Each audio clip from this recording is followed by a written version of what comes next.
This means that the pure devotees of the Lord are engaged in a transcendental existence, namely in the loving service of the Lord, both in the material world and in the spiritual world, as a government servant is always the same, either in the office or at home or at any place.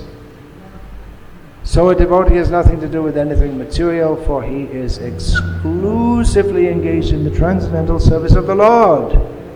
Since he has nothing to do with anything material, what pleasure can he derive from material benedictions like kingship or other overlordships, which are finished quickly with the end of the body? Devotional service is eternal. It has no end because it is spiritual. Therefore, since the assets of a pure devotee are completely different from material assets, there is no comparison between the two. Suta Goswami was a pure devotee of the Lord, and therefore his association with the rishis in Naimisharanya is unique.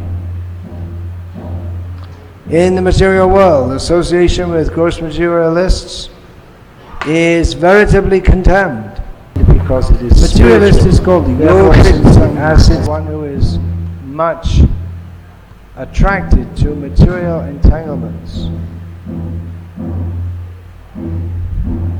women and other paraphernalia. Such attraction is conditioned because it drives away the benedictions of life and prosperity. And just the opposite is Bhagavata Sangha, one who is always in the association of the Lord's name, form, qualities, etc.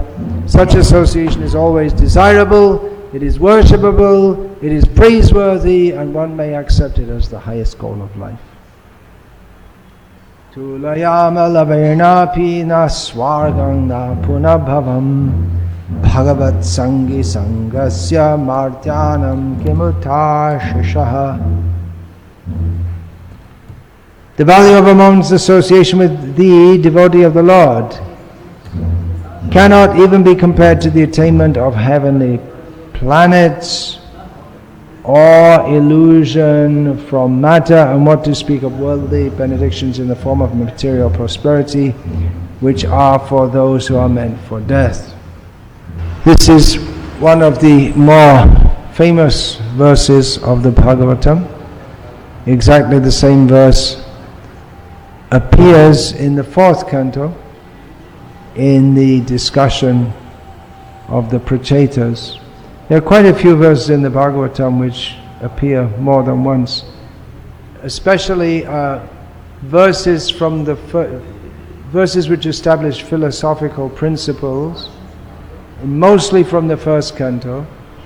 They also appear in the 11th and also in the 12th, especially at the 12th canto and at the end of the 12th canto, and usually slightly changed in the 12th canto. But this verse appears exactly as it is in relationship to the Prachetas and Lord Shiva.